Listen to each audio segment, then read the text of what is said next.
എൻ്റെ കുറുമ്പി പെണ്ണിനെ കൊണ്ട് തോറ്റല്ലോ. ദേവു ദേവു മോളെ എണീക്കുന്നില്ലേ? സമയം എത്രയായി? വേഗം എണീറ്റ് റെഡിയാവ്. മോളെ ഇപ്പം തന്നെ 8 മണിയായി കേട്ടോ. അമ്മ കുറച്ചു നേരം കൂടി ഉറങ്ങട്ടെ അമ്മ, പ്ലീസ് കുറച്ചു നേരം കൂടി ഉറങ്ങട്ടെ. ഇനി വീണ്ടും കിടന്നുറങ്ങിയ സ്ഥിരം ചെയ്യുന്ന പോലെ ഭക്ഷണം കഴിക്കാതെ ഓടേണ്ടി വരും കേട്ടോ. എന്നും ഭക്ഷണം കഴിക്കാതെ അല്ലേ നീ ബസ്സിൽ കയറി പോകുന്നേ? നീ എണീറ്റേ, അല്ലെങ്കിൽ ഇതേ എൻ്റെ കയ്യിൽ നിന്ന് ചട്ടും കൊണ്ട് വാങ്ങിക്കും കേട്ടോ. ഓ, ഇനി കിടന്ന അമ്മയുടെ കയ്യിൽ നിന്ന് ചട്ടും കൊണ്ട് നല്ലത് കിട്ടും.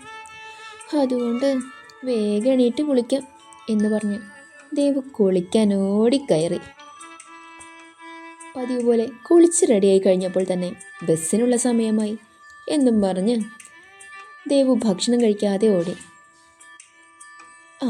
അപ്പോൾ ഞാനെന്നെ പരിചയപ്പെടുത്തിയില്ലല്ലോ. എൻ്റെ പേര് ദേവിക സുബ്രഹ്മണ്യൻ. എൻ്റെ അച്ഛൻ സുബ്രഹ്മണ്യൻ KCBയിൽ എഞ്ചിനീയറാണ്. അമ്മ ഒരു പാവം സ്കൂൾ ടീച്ചറാണ്. പേര് രാധിക. അവരുടെ ഒരേ ഒരു മകളാണ് ഞാൻ. അത്യാവശ്യം തല്ലിപ്പൊളി സ്വഭാവമൊക്കെ ഉണ്ടെങ്കിലും ഞാൻ നന്നായി പഠിക്കുക കേട്ടോ. പിന്നെ ദോഷം പറയരുതല്ലോ. ക്ലാസ്സിൽ മിക്ക ദിവസവും ചോദ്യം ചോദിച്ചാൽ ഉത്തരം പറയാൻ എനിക്ക് ഇഷ്ടമല്ല. പ്രത്യേകിച്ച് അബിസാറിൻ്റെ ക്ലാസ്സിൽ. എന്താണെന്ന് എനിക്കറിയില്ല കേട്ടോ. ഉത്തരം പറഞ്ഞു കഴിഞ്ഞാൽ ക്ലാസ്സിൽ തന്നെ ഇരിക്കണം. ഉത്തരം പറഞ്ഞില്ലെങ്കിലോ ക്ലാസ്സിൽ നിന്ന് പുറത്താക്കും. അതുകൊണ്ട് ചോദ്യം ചോദിച്ചാൽ ഉത്തരം പറയാതെ നിൽക്കുന്നതാണ് എൻ്റെ ഒരു ഹോബി. എന്നിട്ട് അധ്യാപകർ ഗെറ്റ് ഔട്ട് അടിച്ചാൽ സന്തോഷത്തോടെ പുറത്തു പോകും. പുറത്ത് നിന്നിട്ടോ ഗോഷ്ടി കാണിച്ച് മറ്റു കുട്ടികളെ ചിരിപ്പിച്ച് പുറത്തു നിൽക്കാൻ എനിക്ക് കൂട്ടും ഉണ്ടാക്കും എന്നതാണ് എൻ്റെ ഈ പാവൻ്റെ ലക്ഷ്യം. ഞാനിപ്പോൾ MCA ഫൈനൽ ഇയറാണ് കേട്ടോ. വീട്ടിൽ അച്ഛൻ്റെ വക അല്ലറ ചില്ലറ കല്യാണാലോചനകളെല്ലാം വരുന്നുണ്ട്. പക്ഷെ ഞാൻ സമ്മതിച്ചിട്ടില്ല കേട്ടോ. കാരണം എനിക്ക് കുറച്ചാളും കൂടി ഇങ്ങനെ നല്ല കുട്ടിയായി തല്ലിപ്പൊളിയായി ജീവിക്കണം. ഹാവോ, ബസ്സിലിരുന്ന് ഞാൻ നിങ്ങളോട് സംസാരിച്ച് കോളേജ് എത്തിയത് ഞാൻ അറിഞ്ഞില്ല. അപ്പോൾ ശരി, ഞാൻ കോളേജിലേക്ക് പോട്ടെ കേട്ടോ. അങ്ങനെ നമ്മുടെ ദേവു കോളേജിലെത്തി. അപ്പോഴേക്കും ഫ്രണ്ട്സായ നിതയും മനു അവളെ കാത്തു നിൽക്കുന്നുണ്ടായിരുന്നു. എടാ മനു, നീ നേരത്തെ എത്തിയോടാ? ഞാനും നിതയും അല്ലെങ്കിലും എന്നും നേരത്തെ എത്താറുണ്ടല്ലോ. താനല്ലേ എന്നും നേരം വൈകുന്നേ? വാടാ, നമുക്ക് പോയിട്ട് ക്യാൻറ്റീനിൽ പോയി എന്തെങ്കിലും കഴിച്ചിട്ട് വരാം. ഹോ എൻ്റെ ദേവു, ഞങ്ങളെല്ലാം ഹോസ്റ്റലിലെ ഭക്ഷണം സഹിക്കാനും കഴിക്കാനും പറ്റാത്തോണ്ടാണ് കഴിക്കാതെ വരുന്നേ. നിനക്ക് നിൻ്റെ വീട്ടിൽ നിന്ന് കഴിച്ചിട്ട് വന്നൂടേടി? ഹോ, അതിന് മോനെ, ഈ 8:30 ബസ്സിന് വരാൻ ഞാൻ എണീക്കുന്നത് തന്നെ 8 മണിക്കാണ്. പിന്നെ എനിക്ക് റെഡിയായി വന്ന് ഭക്ഷണം കഴിക്കാനൊന്നും നേരമില്ലെന്നേ. നമുക്ക് നമ്മുടെ ക്യാൻറ്റീനില്ലടാ, വാന്നിതാ. അങ്ങനെ ക്യാൻറ്റീനിൽ പോയി ലാവിഷായി ഭക്ഷണമെല്ലാം കഴിച്ച് അവർ നേരെ ക്ലാസ്സിലേക്ക് വച്ച് പിടിച്ചു. അവിടെ ചെന്നപ്പോൾ അത് ക്ലാസ് തുടങ്ങിക്കഴിഞ്ഞിരിക്കുന്നു. ഇന്ന് അഭിനവ് സാറാണ് ഫസ്റ്റ് പീരീഡ്. ഓ, തീർന്നു മക്കളെ, തീർന്നു. അവരെ കണ്ടപ്പോൾ അഭിനവ് സാർ അവരെ ദേഷ്യത്തോടെ നോക്കി. നിങ്ങൾക്കെന്താ നേരത്തെ വന്നൂടെ? ഇന്നും എന്താ അത്ര ലേറ്റ് ആവുന്നേ? ഇത് കേട്ടതും ദേവു നിഷ്കളങ്കത വാരി വിതറി പറഞ്ഞു. സാർ, ഇന്നു രാവിലെ പുലർച്ചയ്ക്ക് എണീറ്റ് വീട്ടിലെ പണിയെല്ലാം കഴിഞ്ഞ് ഭക്ഷണം കഴിക്കാൻ സമയമില്ലാതെ ഓടിപ്പിടിച്ച് ഞാൻ വരുന്നത്. പാവ എൻ്റെ അമ്മയ്ക്ക് അടുക്കളപ്പണി ഒന്നും ചെയ്യാൻ വയ്യ. അതുകൊണ്ട് എല്ലാ പണിയും ചെയ്താ ഞാനിവിടെ എത്തുന്നേ. പിന്നെ വിശപ്പ് വല്ലാതെ ഉണ്ടാവും. ഭക്ഷണം കഴിക്കാൻ വല്ലാതെ വിശന്നിട്ടാണ് ഞാൻ ഭക്ഷണം കഴിക്കാൻ പോകുന്നത്. ഞാൻ പട്ടിണി കിടക്കണ്ടല്ലോ എന്ന് കരുതിയ. പിന്നെ ക്ലാസ്സിലിരുന്ന തല ചുറ്റി വീണാലോ. എനിക്ക് കൂട്ടായിക്കോട്ടെ എന്ന് വിചാരിച്ചാ ഇവരും കൂടി വരുന്നേ. അതാ സാറിന് ദേഷ്യം വരുവാണേ ഇനി മുതൽ ഞാൻ പോകുന്നില്ല. പോരെ സാർ? ഓ സോറി ദേവിക, താൻ ഇത്ര ബുദ്ധിമുട്ടിയാണ് ഇവിടേക്ക് വരുന്നതെന്ന് ഞാൻ അറിഞ്ഞിരുന്നില്ല. എന്തായാലും ക്ലാസ്സിൽ കയറിക്കോ. സാർ ഇത് പറഞ്ഞതും എല്ലാവരും ചിരിക്കടിച്ച് പിടിച്ച് ക്ലാസ്സിലേക്ക് കയറി. ദേവിക, എന്താ തൻ്റെ അമ്മയ്ക്ക് അസുഖം? ചോദ്യം കേട്ട് ആദ്യം ഒന്ന് പകച്ചെങ്കിലും ദേവിക വിട്ടുകൊടുക്കാതെ പറഞ്ഞു, എൻ്റെ അമ്മ ഒരു ആസ്മ പേഷ്യൻ്റാണ് സാർ. ഇത് കേട്ടതും ഒന്നും പറയാതെ അഭിനവ് ക്ലാസ് തുടങ്ങി.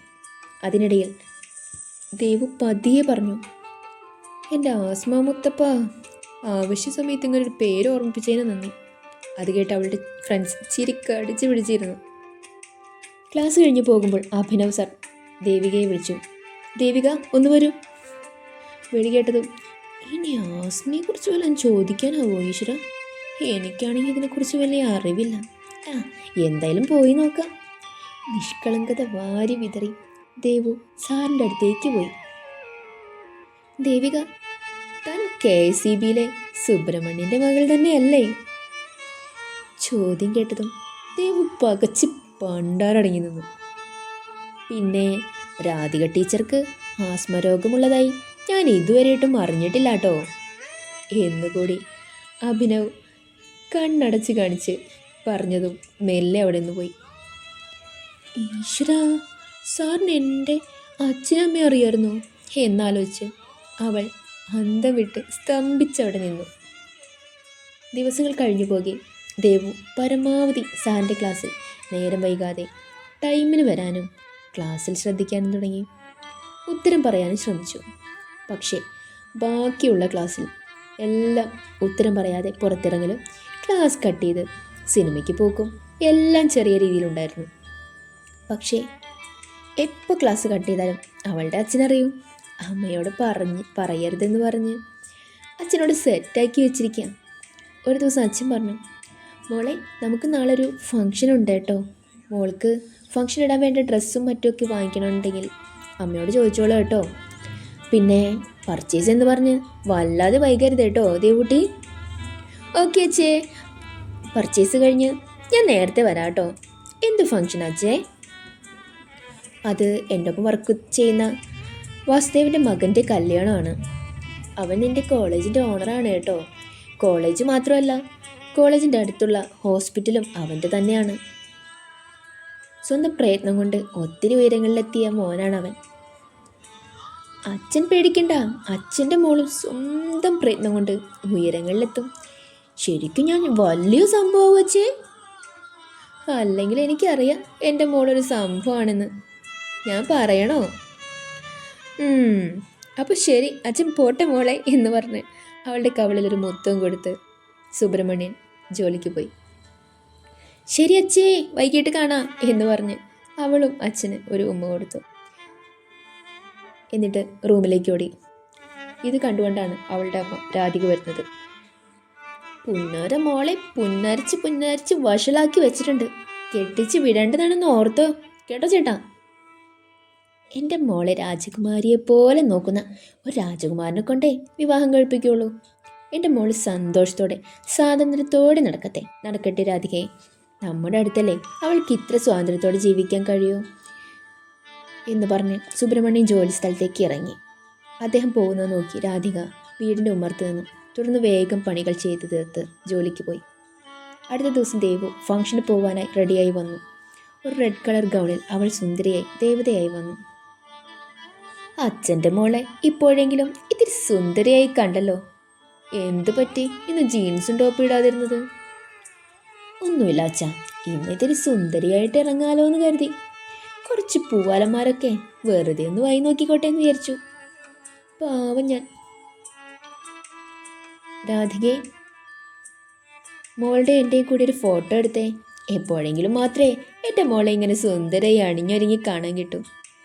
അങ്ങനെ അച്ഛൻ്റെയും മോളുടെയും മാത്രമല്ല, അച്ഛനും അമ്മയും മകളും അടങ്ങുന്ന സെൽഫിയൊക്കെ എടുത്ത് അവർ ഫംഗ്ഷന് പോയി. അവിടെ കല്യാണത്തിന് ചെന്ന് അച്ഛൻ്റെ ഫ്രണ്ട്സിന് ദേവുവിനെ രാധികയും എല്ലാം സുബ്രഹ്മണ്യം പരിചയപ്പെടുത്തി കൊടുത്തു. താലികെട്ടാവാറായപ്പോൾ കുട്ടിയെ വിളിച്ചോളാൻ പറഞ്ഞപ്പോഴാണ് കല്യാണ പെണ്ണിനെ കാണാനില്ലെന്നറിയുന്നത്.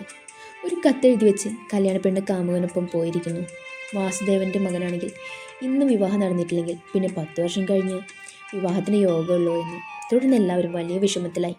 പെട്ടെന്ന് ചർച്ചകൾ കേട്ട് അതുവരെ എല്ലാവരുമായി പരിചയപ്പെട്ട് നടന്നിരുന്ന സുബ്രഹ്മണ്യനും രാധികയും വാസുദേവൻ അരികിലേക്ക് വന്നു. വാസുദേവനോട് കാര്യം അന്വേഷിച്ചു. സുബ്രഹ്മണ്യനോട് കാര്യങ്ങൾ പറഞ്ഞു.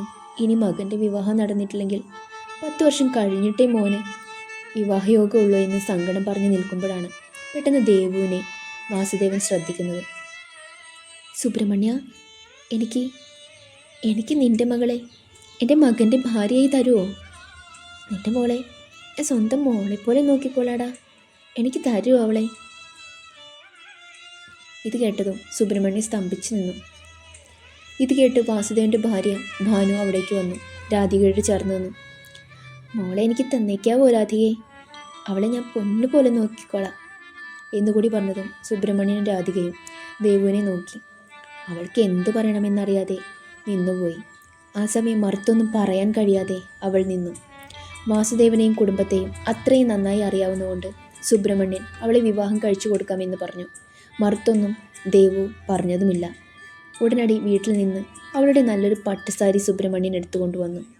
അവൾക്ക് വേണ്ട ആഭരണവും അയാളുടെ കയ്യിലുണ്ടായിരുന്നു. നിമിഷ നേരങ്ങൾ കൊണ്ട് അവളെ ഒരുക്കി കതിർമണ്ഡപത്തിലേക്ക് കൈപിടിച്ച് കയറ്റി. സത്യത്തിൽ അപ്പോഴാണ് നമ്മുടെ ദേവു കല്യാണ ചിക്കൻ വേണ്ടേ കല്യാണം കഴിക്കുമ്പോൾ എന്ന് ചിന്തിക്കുന്നത്. അല്ല, ആരെയാണ് ഞാൻ വിവാഹം കഴിക്കാൻ പോകുന്നത്? ഈശ്വര! അവൾ വേഗം അടുത്തിരിക്കുന്ന വിവാഹം കഴിക്കാൻ പോകുന്ന ആളെ നോക്കി. അവൾ നോക്കുമ്പോഴേക്കും അയാൾ താലി കെട്ടിക്കഴിഞ്ഞിരുന്നു. ഉടനെ അയാൾ സിന്ദൂരവും ചാർത്തി. ആളെ കണ്ടതും പാവം ദേവു തളർന്നുപോയി. ബോധമണ്ഡലത്തിലേക്ക് എത്തുമ്പോഴേക്കും അവളുടെ കൈകൾ അച്ഛൻ അദ്ദേഹത്തിൻ്റെ കയ്യിൽ ഏൽപ്പിച്ചിരുന്നു. അവൾ പതിയെ തളർന്നു വീഴുമ്പോഴേക്കും ആ കൈകൾ അവളെ ചേർത്ത് പിടിച്ചിരുന്നു. പതിയെ അവളുടെ കണ്ണുകൾ അടഞ്ഞു വന്നു. മുറിയിലേക്ക് അവൻ അവളെ കോരിയെടുത്ത് കൊണ്ടുപോയി മുറിയിൽ കിടത്തി. വെള്ളം മുഖത്തേക്ക് കുടഞ്ഞു. കണ്ണു തുറന്ന ഉടനെ അവൾ കണ്ടത് അവളുടെ ഭർത്താവാണ്. ആ നിൽക്കുന്നതെന്ന് കണ്ടതും അന്തം വിട്ട് നോക്കി. എന്നിട്ട് പറഞ്ഞു, സോറി സാർ, വീട്ടിൽ നിന്ന് ഭക്ഷണം കഴിക്കാതെ വന്നതുകൊണ്ടാണ് ക്യാൻറ്റീനിൽ പോയി കഴിച്ചത്. അതാ വൈകിയത്. Sorry sir. പെട്ടെന്നാണ് അവിടെ ഒരു കൂട്ടച്ചിരി മുഴങ്ങിയത്. അവൾ ഞെട്ടിക്കൊണ്ട് എല്ലാവരെയും നോക്കി. അപ്പോഴാണ് സംഭവം കത്തിയത്. നേരത്തെ അഭിനവ് സാർക്ക് താലി കെട്ടിയതും അവൾക്ക് തല ചുറ്റിയതും ഓർമ്മ വന്നത്. ഈശ്വര! അപ്പോൾ ഞാൻ വിവാഹം കഴിച്ച സാറാണോ? സാറിനെയാണോ ഭഗവാനെ ഞാൻ വിവാഹം കഴിച്ചത്? ഒരു വെളിച്ച ചിരിയോടെ അവൾ എല്ലാവരെയും നോക്കി. ശേഷം അഭിനവിനെയും നോക്കി. എന്നിട്ട് അച്ഛനോട് കണ്ണുകൾ കൊണ്ട് ചോദിച്ചു, എന്നോട് ഇത് വേണമായിരുന്നു അച്ഛാ എന്ന്. ഉടൻ സുബ്രഹ്മണ്യൻ അഭിനവനോട് പറഞ്ഞു, മോന് ദേവുവിന് പരിചയം ഉണ്ടായിരുന്നല്ലേ? പരിചയമുണ്ടെന്നല്ല അങ്കിൾ, നല്ല പരിചയമുണ്ട്. ദേവികയുടെ ക്ലാസ് ടീച്ചർ തന്നെ ഞാനാണ് ഇക്കൊല്ലം. അല്ലേ ദേവിക? ഓ, അപ്പോൾ പിന്നെ ഇനി ഞങ്ങളാരും പരസ്പരം നിങ്ങളെ പരിചയപ്പെടുത്തി തരണ്ട അല്ലേ എന്ന് പറഞ്ഞ് അച്ഛന്മാരും അമ്മമാരും ഒന്നുറക്കി ചിരിച്ചു. ഇനി പരിചയപ്പെടുത്തി തരണ്ട ആവശ്യമേ ഇല്ലെന്നർത്ഥത്തിൽ ദേവു അഭിനവും തലയാട്ടി. അഭിനവ് അവളെ നോക്കി ഒരു കള്ളച്ചിരി ചിരിച്ച് സൈറ്റടിച്ച് കാണിച്ചു. അങ്ങനെ വിവാഹത്തിൻ്റെയും റിസപ്ഷൻ്റെയും തിരക്കുകളെല്ലാം കഴിഞ്ഞ് രാത്രിയിൽ അഭിനവ് നമ്മുടെ ദേവുവിനെ കാത്തിരിക്കുകയായിരുന്നു. സെറ്റ് സാരിയല്ല ഉടുത്ത് സുന്ദരിയായ ഭാര്യയെ പ്രതീക്ഷിച്ചെടുത്ത് 3/4 ബനിയനിട്ട ഭാര്യയാണ് അഭിനവ് കാണുന്നത്. നീ എന്താ ഈ കോലത്തിൽ? അവളെ ഒന്ന് മൊത്തം നോക്കി. എന്നിട്ട് ചോദിച്ചു, ഈ കോലത്തിൽ എന്താണ് കുഴപ്പം? ദേവു വിട്ടുകൊടുത്തില്ല. എടി, ആദ്യ രാത്രിയിൽ പെണ്ണ് സെറ്റ് മുണ്ട് കൊടുത്ത് പാലുമായിട്ട് വേണ്ടി വരാൻ. ഹോ, അയ്യണ മോനെ, ആദ്യ രാത്രി ആഘോഷിക്കാനിരിക്കുകയാണോ? നടക്കൂല മോനെ, നടക്കൂല. വിവാഹം കഴിക്കണമെന്ന് നിങ്ങളാണ് തീരുമാനിച്ചത്. ഞാൻ അറിയാതെ ഇതിൽ പെട്ടുപോയതാ. സത്യത്തിൽ എനിക്ക് വിവാഹം കഴിക്കാനുള്ള പ്രായമൊന്നും ആയില്ല. നിങ്ങളെന്താ പാല് കുടിച്ചുറങ്ങാൻ കുഞ്ഞു കുട്ടി വല്ലതുമാണോ? പോയി കിടന്ന് ഉറങ്ങ മതിയാരെ എന്ന് പറഞ്ഞ് കൈ എളിയിൽ കുത്തി ഗമയോടെ നിൽക്കുന്ന അവളെ കണ്ട അഭി വന്ന് വാതിലടച്ച് കുറ്റിയിട്ടു. ശേഷം അവളുടെ അടുത്തേക്ക് വന്നു. നിങ്ങളിത് എങ്ങോട്ട് എൻ്റെ അടുത്തേക്ക് തള്ളിക്കയറി വരുന്ന മനുഷ്യ? അവൻ അപ്പോൾ ഒരു പ്രത്യേക വശ്യതയോടെ അവളെ നോക്കി അവളുടെ അരികിലേക്ക് ചെന്നു. എന്നിട്ട് പതിയെ അവളെ ചേർത്ത് പിടിച്ചു. സത്യത്തിൽ നിന്നെ തന്നെയാണ് ഞാൻ വിവാഹം കഴിക്കാൻ ആഗ്രഹിച്ചത്. കെട്ടാൻ പോകുന്ന പെണ്ണ് ഇന്ന് ഒളിച്ചോടുമെന്ന് എനിക്ക് നേരത്തെ അറിയായിരുന്നു. പിന്നെ സ്വതവേ കല്യാണം മുടങ്ങിയാൽ മുറപ്പെണ്ണിനെ കെട്ടാൻ പാകത്തിനുള്ള മുറപ്പെണ്ണുങ്ങളൊന്നും എനിക്കില്ല. കെട്ടാൻ പോകുന്ന പെണ്ണിന് അനിയത്തിയുമില്ല. പിന്നെ എൻ്റെ അച്ഛന് സുബ്രഹ്മണ്യൻ അങ്കിളിൻ്റെ മകളെക്കുറിച്ച് വലിയ അഭിപ്രായമായിരുന്നു. എന്നും നിന്നെക്കുറിച്ച് ഇവിടെ പൊക്കി അടിക്കുന്നതെല്ലാം കേൾക്കാറുണ്ട് ഞാൻ. അപ്പോൾ പിന്നെ എനിക്കറിയാം വിവാഹം മുടങ്ങിയ നിന്നെ വിവാഹം കഴിക്കാമെന്ന്. പിന്നെ അങ്ങനൊരു കാര്യം അച്ഛനൊരു സൂചന കൊടുത്തു ഞാൻ തന്നെയാണ്. ഓ, കോളേജിൽ വെച്ച് ക്ലാസ്സിൽ നിന്ന് മിക്ക ദിവസവും എന്നെ ഗെറ്റ് ഔട്ട് അടിക്കുന്നത് പോരാഞ്ഞിട്ടാണോ കാലം എന്നെ കെട്ടിയത്? ഞാൻ ഗെറ്റ് ഔട്ട് അടിക്കുന്നത് വെറുതെ ഒന്നും അല്ലല്ലോ. ഒന്നല്ലെങ്കിൽ വൈകി വരും, അല്ലെങ്കിൽ ചോദ്യം ചോദിച്ചാൽ മനഃപൂർവ്വം ഉത്തരം പറയാതെ നിൽക്കും. അതല്ലേ നിന്റെ പരിപാടി? ഞാൻ മനഃപൂർവ്വം ഒന്നുമല്ല ഉത്തരം പറയാത്ത. പിന്നല്ലാതെ എങ്ങനാ? ഒന്നും പഠിക്കാത്ത ആളായിട്ടാണോ താൻ എല്ലാ പ്രാവശ്യവും കോളേജ് ടോപ്പറാകുന്നത്? അത് കേട്ടതും അവൾ ഒരു ഇളി ഇളിച്ച് കാണിച്ചു. അപ്പോൾ മോളെ ഭാര്യയെ നമുക്കങ്ങ് തുടങ്ങുമല്ലേ? എന്ത്? അവൾ അന്തം വിട്ടുകൊണ്ട് ചോദിച്ചു. അല്ല, നമ്മുടെ ഫസ്റ്റ് നൈറ്റ്. ഫസ്റ്റ് നൈറ്റോ? ഞാൻ ചോദ്യം ചോദിച്ച മനഃപൂർവ്വം ഉത്തരം പറയാതിരിക്കുക, വൈകി ക്ലാസ്സിൽ വരിക, പിന്നെന്താ വീട്ടിലെല്ലാ ജോലിയും തീർക്കുക, എന്തൊക്കെയായിരുന്നു? നിന്റെ വീട്ടിലെ അടുക്കള എവിടെയാണെന്നെങ്കിലും തനിക്ക് അറിയോ? ഇത് കേട്ടതും ദേവൂട്ടി വിത്ത് നിഷ്കു വിത്ത് ചിരി. ഓ, സിംഹക്കൂട്ടിലാണല്ലോ ഈശ്വര എത്തിപ്പെട്ടത്. കുട്ടി ആത്മകഥം പറഞ്ഞു. പക്ഷേ ആത്മകഥത്തിൻ്റെ ശബ്ദം ഒരല്പം കൂടിപ്പോയി. അതേ മോളെ, സിംഹക്കൂട്ടിൽ തന്നെയാണ് മോള് വന്നുപെട്ടത് കേട്ടോ. സിംഹത്തിനാണെങ്കിൽ വിശന്നിട്ടും വയ്യ. അപ്പോൾ ഈ സിംഹം ഈ കുഞ്ഞു പൂച്ചക്കുട്ടിയെ തിന്നോട്ടെ എന്നും പറഞ്ഞ് അവൻ അവളെ കയ്യിൽ കോരിയെടുത്ത് ബെഡിലേക്കിട്ടു. പതിയെ അവൻ 2 കൈകൾ അവൾക്ക് ഇരുവശവുമായി വച്ചു. കാതിനരികിലേക്ക് മുഖം വച്ചു. എനിക്ക് ദേവു തന്നെ ഒത്തിരി ഇഷ്ടമാണ്. കോളേജിൽ അങ്ങനെ പൊട്ടിത്തെറിച്ച് നടക്കുന്ന തന്നെ എനിക്ക് ഒത്തിരി ഇഷ്ടമായിരുന്നു. തന്നോടുള്ള എൻ്റെ ഇഷ്ടം പറഞ്ഞപ്പോഴേക്കും വീട്ടുകാർ ആ വിവാഹം ഉറപ്പിച്ചിരുന്നു. പിന്നെയാണ് അവൾക്ക് വേറെ ആളെ ഇഷ്ടമാണെന്നും. വിവാഹം വരെ ഞാനൊന്ന് നിശബ്ദമായിരുന്നു. തന്നെ എനിക്ക് കിട്ടാൻ വേണ്ടി. എന്നെ തനിക്ക് ഇഷ്ടമല്ലേടാ? എന്നോട് വഴക്കിടുന്നത് പോലെ വേറൊരു സാറന്മാരോടും താൻ വഴക്കിടാറില്ലെന്ന് എനിക്കറിയാം. താനറിയാതെ തൻ്റെ ഉള്ളിൽ ഞാനുണ്ടെന്ന് എനിക്കറിയാം. എന്നെ സ്നേഹിച്ചൂടെ ദേവു? പെട്ടെന്ന് അവൻ്റെ ചോദ്യത്തിന് അവൾക്ക് ഉത്തരമില്ലാതിരിക്കേണ്ടി വന്നു. അവളുടെ കണ്ണുകളിലെ നോട്ടം ചിതറിത്തെറിച്ചു. ഉത്തരമില്ലാതെ ദേവു അവൻ്റെ കണ്ണിലേക്ക് നോക്കിക്കിടന്നു. ആ ഉത്തരമില്ലായ്മ സമ്മതമാക്കിയെടുത്ത് അഭി അവളിലേക്ക് ചാഞ്ഞു. കുറച്ച് ദിവസങ്ങൾക്ക് ശേഷം. എന്താ ദേവിക, ഇന്നും താൻ ലേറ്റാണല്ലോ? അഭിനവ് സാർ ദേഷ്യത്തോട് ചോദിച്ചു. ഉടനെ ദേവിക പറഞ്ഞു, അത് സാർ, ഇന്നു രാവിലെ എണീറ്റ് വീട്ടിലെല്ലാ പണിയും ചെയ്ത് ഭർത്താവിനെ റെഡിയാക്കി ജോലിക്ക് വിട്ടിട്ടൊക്കെ വേണം എനിക്ക് വരാൻ. ഇത് കേട്ടപ്പോൾ അഭി അന്തം വിട്ട് അവളെ നോക്കി നിന്നു. എന്നാൽ ഇത് കേട്ട ക്ലാസ്സിലെ കുട്ടികളെല്ലാം ശരിക്കടിച്ചു പിടിച്ചിരിക്കുന്നുണ്ട്. കാരണം ഇവളാണ് അഭിനവ് സാറിൻ്റെ ഭാര്യയെന്നും ഇവളെ കൊണ്ട് സാറ് എത്ര കണ്ട് പൊറുതിമുട്ടിയിട്ടുണ്ടാവുമെന്നും നമ്മുടെ പിള്ളേർക്കറിയാലോ. ഇത് കേട്ടതും അഭി പതിയെ ഓർത്തു. രാവിലെ അവളെ വിളിച്ചിട്ടും എണീക്കാത്ത അവളെ കട്ടിലിൽ നിന്ന് കോരിയെടുത്ത് കൊണ്ടുപോയി കുളിപ്പിച്ച് റെഡിയാക്കി ഭക്ഷണവും വാരിക്കൊടുത്ത് ഒരു കുഞ്ഞി കുട്ടിയെ കൊണ്ടുവരുന്ന പോലെ കാറിൽ കൊണ്ടുവന്നിറക്കി. എന്നിട്ടാണ് അവൾ വീണ്ടും കറങ്ങാൻ പോയത്. അവൾ മനഃപൂർവ്വം ക്ലാസ്സിൽ വൈകി വന്നത്. അവന് അവളുടെ ഭാവം കണ്ട് ചിരി വരുന്നുണ്ടായിരുന്നു. അവൻ ചിരി കടിച്ചു പിടിച്ച് ദേഷ്യത്തോടെ അവളെ ഗെറ്റ് ഔട്ട് അടിച്ചു. ഇത് തന്നെയാണ് നമ്മുടെ ദേവു പ്രതീക്ഷിച്ച് എന്ന ഭാവത്തിൽ അവൾ പുറത്തേക്ക് പോകാൻ നിൽക്കെ അഭി അവളോട് ക്ലാസ്സിൽ കയറിയിരിക്കാൻ പറഞ്ഞു. പ്രതീക്ഷിക്കാത്തത് കേട്ട് സങ്കടത്തിൽ അവൾ പറഞ്ഞു. സാർ അങ്ങനെ എന്നെ കഷ്ടപ്പെട്ട് ക്ലാസ്സിലിരുത്തണ്ട കേട്ടോ. ഇന്ന് ഞാനിരുന്ന നാളെ വൈകി വരുന്ന മറ്റൊരു കുട്ടിയെ ക്ലാസ്സിലിരുത്തേണ്ടി വരും. അതുകൊണ്ട് ഇനി വരുന്ന എല്ലാ കുട്ടികൾക്കും വേണ്ടി ഞാൻ ക്ലാസ്സിൽ നിന്ന് പുറത്തേക്ക് പോകാം.